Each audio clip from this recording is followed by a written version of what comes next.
vous posez la question de savoir quels sont les moyens les plus simples de prouver que la Terre est ronde, parce qu'apparemment c'est un sujet dont nous débattons, et je n'ai aucune idée du pourquoi. C'est même une chose difficile pour moi de commencer à en parler, parce qu'il y a tellement de preuves que la Terre est ronde qu'il est difficile de savoir par où commencer. Et ce n'est pas OK de penser que la Terre est plate. Ce n'est pas un argument viable. Pour commencer, si vous croyez vraiment que la Terre est un triangle ou un dodécaèdre, cela est tout à fait OK, et c'est votre droit de le faire. Nous avons tous le droit d'avoir nos propres opinions, croyances, expériences, intuitions et discernements, quelle que soit la fréquence ou l'étendue de leur acceptation. Dire d'emblée aux gens que le fait d'avoir une perspective différente de la vôtre n'est, je cite, « pas acceptable » est incroyablement narcissique, abusif, et n'est qu'une tentative d'infantilisation de l'auditeur en lui faisant accepter le fallacieux rappel à l'autorité. Il est tout à fait normal de remettre en question la forme de la Terre. En fait, la méthode scientifique elle-même exige un questionnement constant et des expérimentations pour obtenir des conclusions de plus en plus précises. Une fois que le postulat scientifique se solidifie en un dogme incontestable, il devient religion et non science. Et les gens qui exigent votre allégeance à leur dogme, comme Michel ici, agissent bien plus comme des prêtres évangélistes que comme de vrais scientifiques.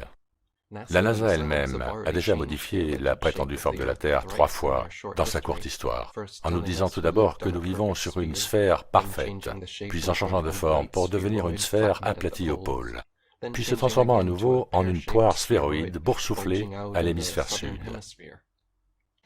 J'ai des amis qui ont été sur la Station spatiale internationale et qui ont fait le tour de la Terre une fois toutes les 90 minutes. Vous savez, j'ai eu une expérience personnelle avec des gens qui ont été dans l'espace et qui ont pu voir de leurs propres yeux que la Terre était ronde. Et bien sûr, de nombreuses images étonnantes de l'espace ont été prises. Et elles sont si belles, toutes ces photos de la Terre. Je ne sais donc vraiment pas ce qui se passe en ce moment avec cette idée que la Terre est plate.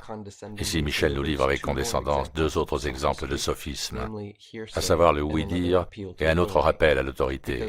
Parce qu'elle connaît un type, un acteur franc-maçon, genre Étoile de l'Est, et non son ami, qui prétend que la Terre est une boule toupie, Michel veut que nous acceptions ce genre de rumeurs de seconde main comme preuve scientifique. Puis elle rigole et parle d'images. Ce genre de photos, vous voulez dire? Ou celle-ci? Il a été directement demandé à Michel de pouvoir scientifiquement prouver son affirmation, et les 2 premières preuves qu'elle donne sont parce que les autres le pensent, les autres le disent, et parce qu'il y a des images.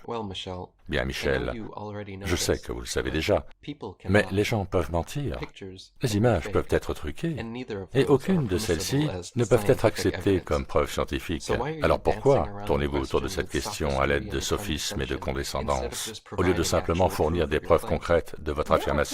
Il y a des preuves tout autour de vous, et ce n'est pas difficile de savoir que la Terre est ronde. En fait, les gens le savent depuis longtemps, plus de 2000 ans. Les anciens Grecs avaient en fait un nombre de preuves vraiment élégantes et merveilleuses que la Terre est une sphère, une des choses que vous pouvez vous-même voir avec une paire de jumelles, et que si vous allez au bord d'un lac sur lequel se trouvent des bateaux, plus ceux-ci sont éloignés, moins vous apercevez leur coque, qui disparaîtra de plus en plus bas pour ne laisser apparaître que leur mât.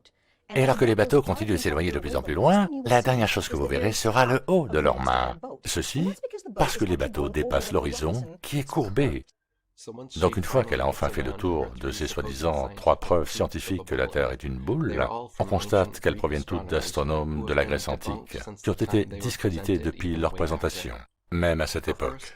Sa première est l'affirmation genre dinosaure que les navires qui disparaissent au-delà de l'horizon, la coque en premier, prouvent en quelque sorte que la Terre est un globe. Le fait est que la loi de la perspective sur les surfaces planes dicte et nécessite cette occurrence.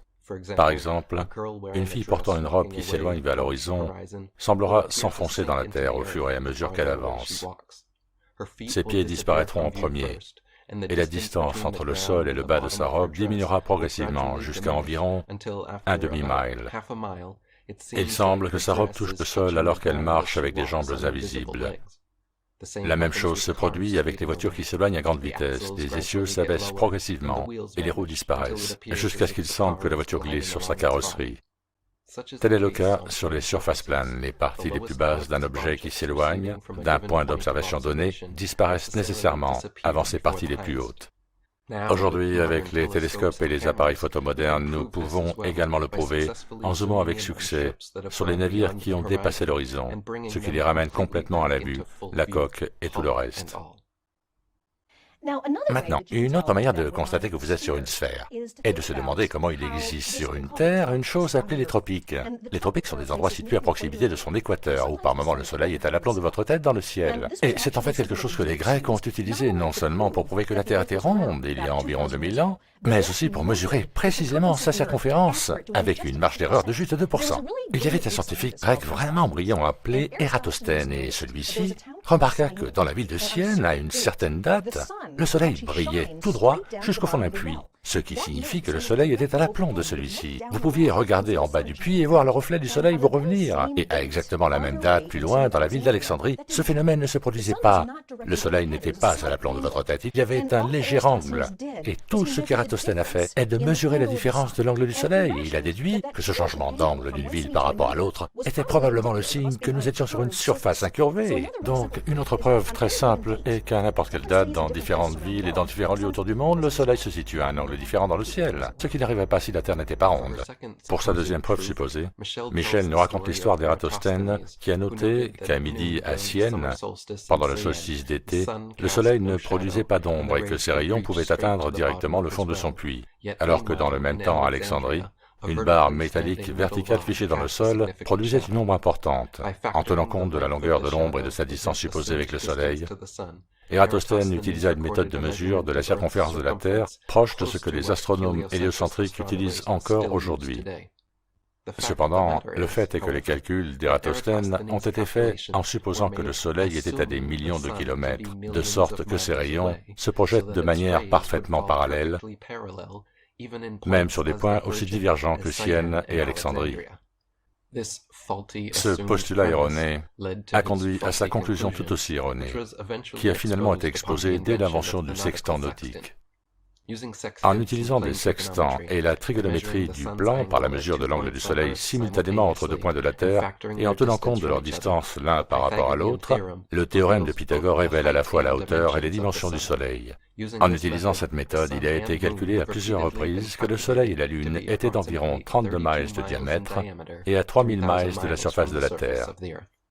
Les ballons de haute altitude ont également filmé les hotspots de l'éclairage du soleil sur les nuages, prouvant qu'il est local, agissant comme un projecteur, et non pas une boule de gaz brûlant à des millions de kilomètres de distance, comme le supposent les héliocentristes. Après Ératosthène, la théorie du globe terrestre a complètement disparu de la pensée philosophique et de l'histoire enregistrée pendant près de 2 millénaires. Les cosmologies géocentriques de la Terre plane ont continué à régner en maître avec même Ératosthène lui-même, présenté comme le père de la géographie, représentant la Terre comme étant plane sur sa célèbre carte du monde de 194 avant l'ère chrétienne. Et il y a d'autres preuves qui sont un peu plus obscures, mais en fait vraiment charmantes, et l'une d'elles consiste à observer ce qui se passe pendant une éclipse lunaire. Bon, une éclipse lunaire se produit lorsque la Terre projette son ombre sur la Lune. Ce qui se passe dans ce cas, c'est que le Soleil est d'un côté de la Terre, celle-ci est au milieu, et c'est la Terre, l'ombre de la Terre qui est projetée sur la Lune, et alors que l'ombre se déplace sur la Lune, vous remarquerez que l'ombre est incurvée, elle est ronde. Donc quelque chose comme le Soleil qui est plus grand que la Terre et est capable de projeter l'ombre de la Terre sur la Lune peut en fait vous indiquer la forme de la Terre. Sa dernière et plus ridicule preuve supposée de la forme de la Terre sous nos pieds est accomplie en regardant une lumière dans le ciel. C'est vrai. Quand on demande aux scientifiques une preuve empirique mesurable de la forme de la Terre sous nos pieds, ils tournent invariablement et inévitablement leur nez vers le ciel et commencent à parler de la forme des objets d'en haut. Imaginez inviter un entrepreneur dans votre maison pour mesurer les dimensions de celle-ci au sol, et qui sort immédiatement un décamètre et commence à mesurer toutes les lumières s'encastrer dans le plafond. Aujourd'hui encore, les héliocentristes proposent cet argument comme preuve d'une Terre sphérique, en prétendant que pendant des éclipses lunaires, le Soleil, la Terre et la Lune s'alignent parfaitement à 180 degrés, comme trois boules de billard, permettant au Soleil de projeter l'ombre de la Terre sur la Lune. Cette astucieuse hypothèse est néanmoins erronée, rendue totalement invalide en raison du fait que les éclipses lunaires se produisent et continuent de se produire régulièrement, lorsque à la fois le Soleil et la Lune sont toujours visibles en même temps au-dessus de l'horizon. Dès l'époque de Pline l'Ancien, il existait des enregistrements d'éclipses se produisant alors que le Soleil et la Lune étaient visibles dans le ciel et continuent à être enregistrés par la Société royale d'astronomie aujourd'hui. Évidemment, si le Soleil et la Lune sont tous deux observables simultanément lors d'une éclipse, alors ils ne sont pas alignés à 180 degrés. Il est donc impossible que le Soleil puisse projeter l'ombre de la Terre sur la Lune, et une autre explication doit être recherchée. En fait, une autre explication existait déjà dans de nombreuses cultures autour du monde, qui a affirmé qu'un troisième corps céleste, connu sous le nom de Rahu, ou Soleil noir, existait également, égal en taille au Soleil et à la Lune. Ce corps noir translucide passerait devant le Soleil et la Lune pendant les éclipses, provoquant l'affaiblissement de leur lumière. Mais quelle que soit la cause de la diminution de l'intensité de la lumière de la Lune pendant les éclipses lunaires, celle-ci n'a absolument rien à voir avec le fait de prouver scientifiquement la forme de la Terre. Donc les gens savent que la Terre est sphérique depuis des milliers d'années. Il n'est pas correct de dire que la Terre est plate. C'est une sorte d'étrange déni et je ne sais pas d'où il vient. Et c'est une question qui continue d'être posée, cette question. Nous devons vraiment y mettre un terme. Parce que nous savons que la Terre est une sphère depuis longtemps. J'ai en fait dit cela à quelqu'un et je ne pouvais pas croire qu'il n'y avait jamais pensé. Vous savez qu'avec des jumelles, vous pouvez voir les planètes, vous pouvez voir Saturne et Jupiter, vous pouvez aussi voir Mars avec un télescope. Le Soleil et la Lune et tout le reste du système solaire sont des sphères. Nous serions donc la seule chose différente. Vous savez, en fait, ceci incite les gens à s'intéresser davantage, à écouter des informations qui font réfléchir et qui disent, tu sais, tu as raison. Et vous savez, les images de tout le reste montrent une sphère. Et à nouveau, le rappel fallacieux au ciel. Le seul endroit où l'on voit des sphères dans le ciel est dans les photos et vidéos CGI de la NASA. Quand des astronomes amateurs photographient et enregistrent les étoiles et planètes, voilà ce que nous voyons. Celle-ci est-elle une sphère? Et celle-ci? Et même s'il s'agissait de sphères, qu'est-ce que cela a à voir avec la forme de la Terre?